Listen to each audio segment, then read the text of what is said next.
The Best of Our Knowledge explores topics on learning, education, and research.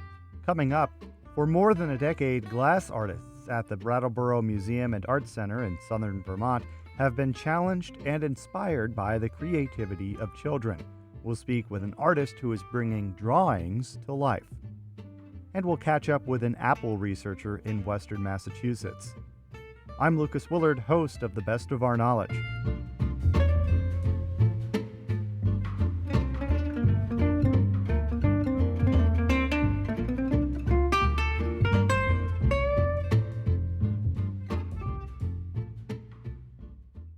You're listening to The Best of Our Knowledge. I'm Lucas Willard.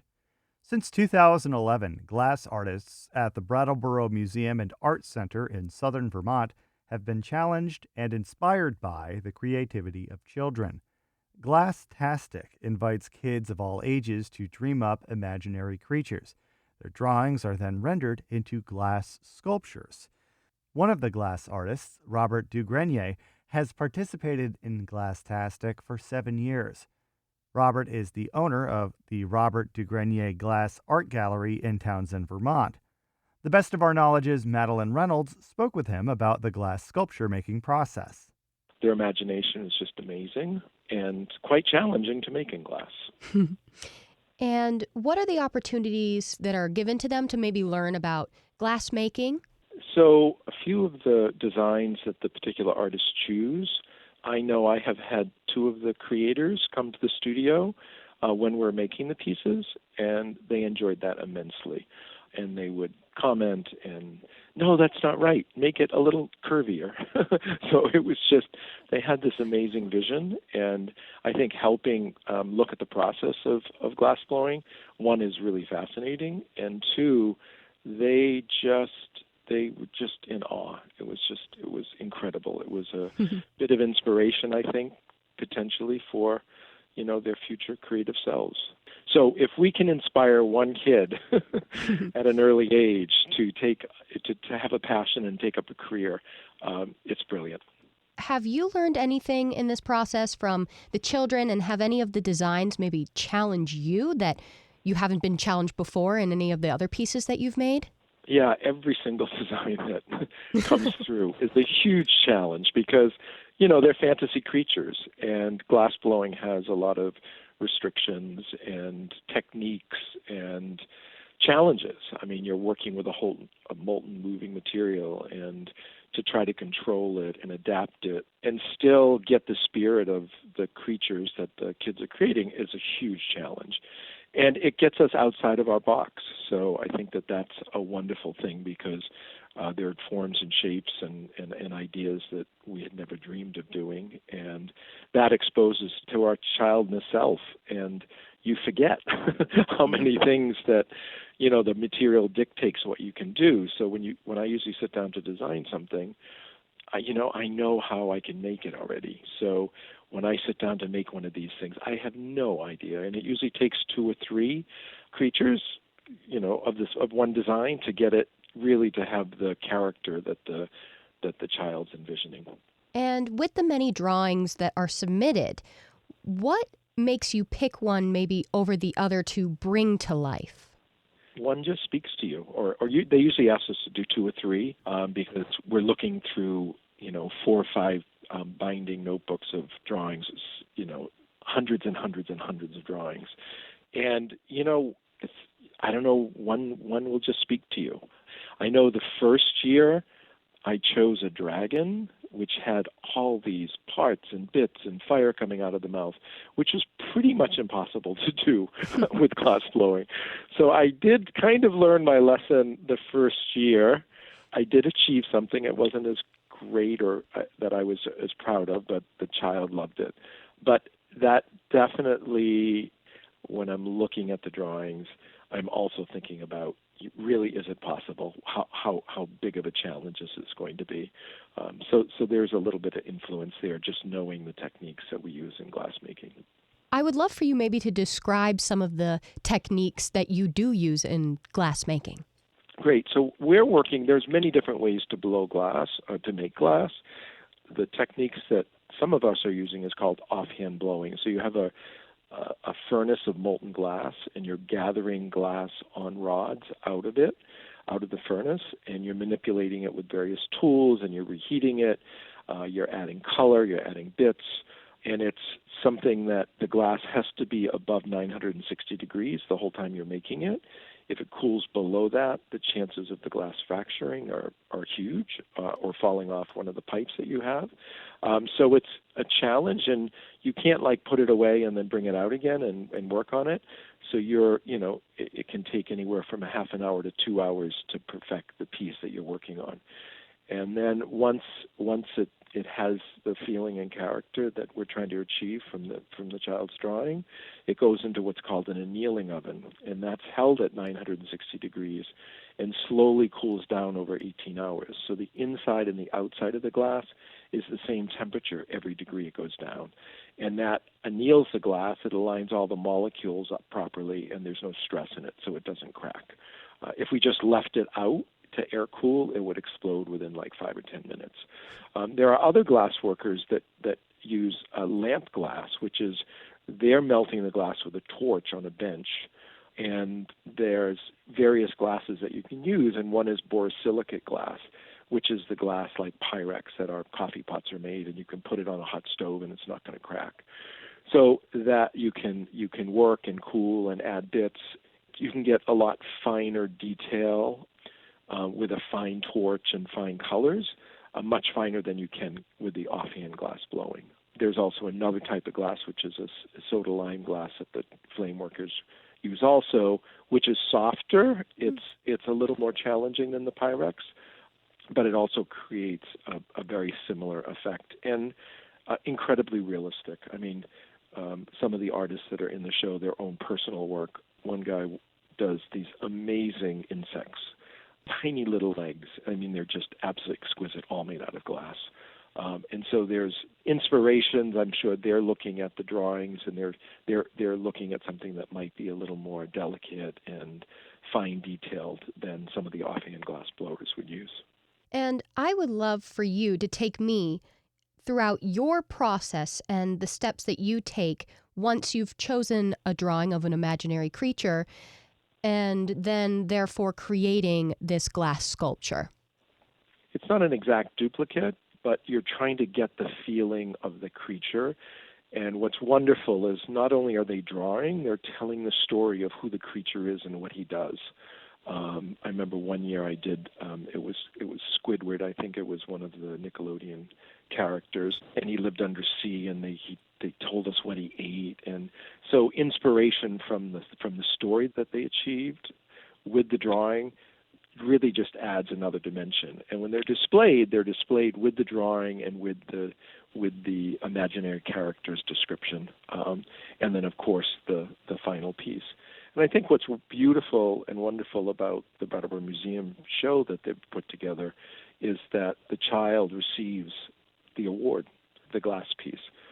So they're having a sculpture and probably the first piece of art that they didn't make that they've collected, which I think is just, again, I think a really powerful tool to get children into the creative field.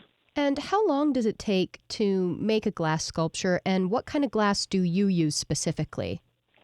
So normally, I think probably the shortest amount of time was a half hour. The longest amount of time I've worked on one was 2 hours. And I'm working with a soda lime glass, and it's specially formulated for offhand glass blowers. We're able to reheat it, and it's got a beautiful clarity to it, but also is compatible with really a whole rainbow of colors. And the colors can be added in bits in various techniques to really achieve the color that most of the drawings have. I don't think I've ever seen a drawing that was like a Crystal Man that was meant to all be just clear glass. It's always adorned beautiful colors, which again is just that imagination that the kids have is just really inspiring. What can make a imaginary creature drawing particularly hard to bring to life? What characteristics that is therefore maybe more difficult to transfer over into this 3D glass sculpture?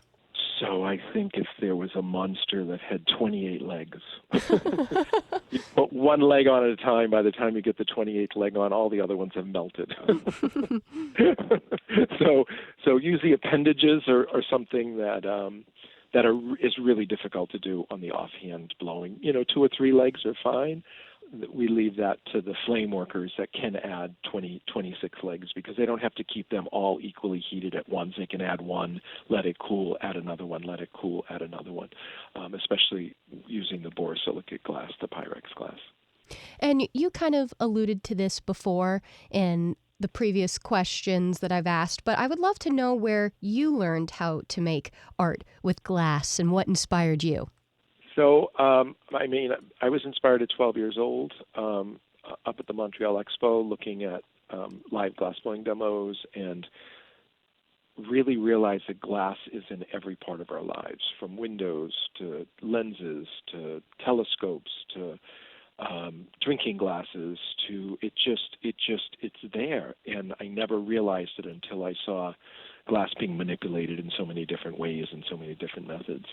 And that was a huge inspiration. And so really I learned the art of glass blowing. I started at Philadelphia College of Art, and from there I went to school in London at Hornsey College of Art and did a postgraduate degree at Middlesex Polytechnic, and then I did a MFA degree at Illinois State University out in Illinois. And so really 12 years of really working with the material in an experimental way, because I didn't have to make money in school, and I was able to learn casting and torch working and just every aspect of glass that is out there. One thing that's a little bit childish, but I think fascinating, is I make these glass shells that live hermit crabs live in. It happened one day on a beach in Abaco. A hermit crab crawled across my blanket, and it was living in the broken neck of a Coke bottle. And I said to myself, oh my God, I can make a better home than a broken neck of a Coke bottle, and came home and started experimenting. And 6 months later, successfully, I had a shell that a hermit crab moved into. And I thought, what a shame. We go to the beach, we collect all these beautiful shells and stick them in our bathroom, but they're the secondary home for hermit crabs. And so I did an exhibit in New York City, and sort of an environmentally conscious one, and I didn't realize how many people had pet hermit crabs, and everyone wanted to buy one of these glass shells. And since 1995, I've been making them, and I have them in installations in aquariums really all around the world. And it's a great learning tool to be able to see what the hermit crab looks like inside the shell. And they're the perfect critic. So if they don't like the shell, if it's too heavy, if it's not the right shape, they won't live in it. So they're my greatest critic. And that, again, gives that sort of childish play and imagination that I'm glad I've carried into adulthood. Yeah, that's lovely. I love that. Do you have, looking back at Glasstastic in the 7 years that you've spent contributing, have a favorite imaginary creature that you've brought to life or maybe the most proud of? Wow, that's a really hard one. They've all been a huge challenge, and I distinctly remember all of them. One that I really liked to make, and it was interesting because, again, it was the story about the character, and it was, I'm forgetting the child's name. The last name was Burns, and I just loved that she drew this character that was a candlestick, and her last name was Burns. And of course, I'm getting burnt all the time in the glass shop, so it was like this totally spoke to me. And so that was one of the drawings that we selected. The museum had said, "Oh, would you be interested in having the girl that designed the piece come to the studio and watch you make it?" And I said, yeah, absolutely. I said, that would be fantastic. That was one of the first years I had kids come to the studio and make it. And they arrived, and her dad was with her, who was Ken Burns, the documentary filmmaker. And it was like, oh my God, this is crazy. So you just never know who's going to show up at your door. And that was something that I thought was quite amusing. And then to end, what is the aspect of Glasstastic that you enjoy the most as a glass artist? I think meeting the children and looking at their excitement, because a lot of them didn't go and visit the studios, but how proud they are in their families that they have a piece of glass that they designed that's actually in a museum show. I think looking at the excitement on everyone's faces, it's just, it's a dream for any artist to get into a museum. Never mind a kid from 5 to 12 years old. I'm not sure that the age range, but I think that the excitement of having a piece exhibited that the world is coming to look at and admire. Robert Dugrenier is a glass artist and owner of Robert Dugrenier Glass Art Gallery in Townsend, Vermont. Glasstastic at Brattleboro Museum and Art Center is taking submissions from children until December 16th. Their drawings will be brought to life for the Glasstastic 2025 exhibition that opens on March 22nd at BMAC. You're listening to The Best of Our Knowledge.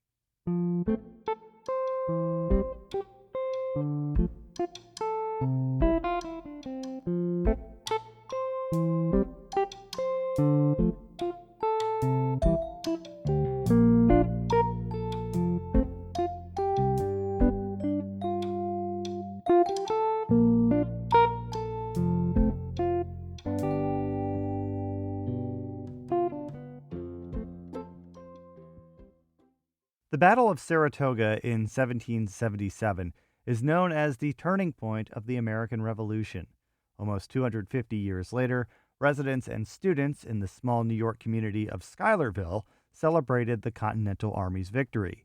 The Best of Our Knowledge's Aaron Shello-Levine has the story. October 17th marks Surrender Day in the Saratoga County Village. British General John Burgoyne led his troops to surrender against the Continental Army in 1777. It ended the British attempt to control the Hudson River Valley, and the victory secured French support of the colonies. So it was a day like this in 1777. The British had a horrible stay in Saratoga. It was a week of wet. They were cold, they were miserable, they didn't have enough supplies, so they were hungry. They described horses going around looking like living skeletons. And then today is similar because on October 17th, 1777, it was a bright sunny day.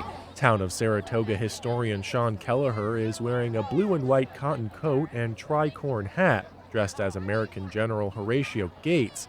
He's standing on the banks of Fort Hardy Park, and the morning fog is still lifting off the Hudson behind him. It's very special because this is how we build stewards for our community. The battles of Saratoga is considered the turning point of the American Revolution. It's one of the most significant battles in world history. But as Americans, what makes it really important is that the Declaration of Independence was just words on a piece of paper until it was made a great fact here at Saratoga, where the first time a complete British army surrendered. So it's great that we're celebrating this in this community, and our plans are to just improve the celebrations, especially as we head towards our 250th anniversary. The Capital Region and the Northeast at large are planning for an increase in heritage tourism as the 250th anniversary of the American Revolution approaches. The nearby Saratoga National Historical Park drew more than 100,000 visitors in 2023, and county leaders continue to fund 250th anniversary initiatives. Groups of students are walking from the Schuylerville Central School just down the road. Saratoga County historian Lauren Roberts wants to expand today's program to more schools. It's an experience. It's being on the ground where history happened. It's out of the classroom. It's looking at the Hudson River behind you and knowing that a really important world event happened here. So if you can impress upon kids at a young age, it's here because people that came before them have preserved it, and that's what we want to impress upon them, that now it's our turn and the legacy continues, right? Depending on how they feel and how they treat their history, if they're proud of where they're from and what happened here, if they continue to tell the stories and learn more about it, then it helps history going forward. The program includes speeches from local officials and students, 13 apple cider toasts,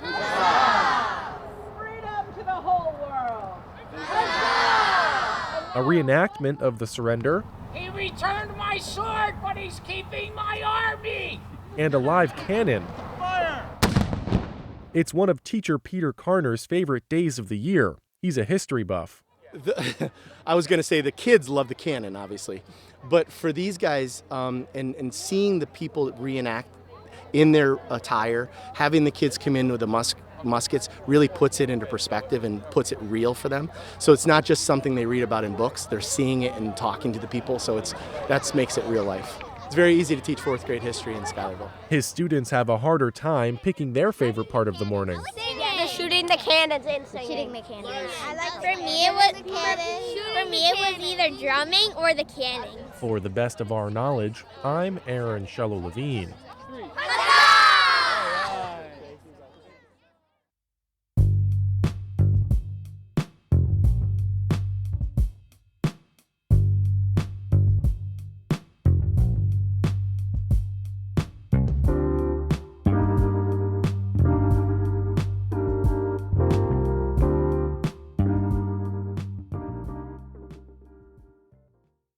You're listening to The Best of Our Knowledge. I'm Lucas Willard.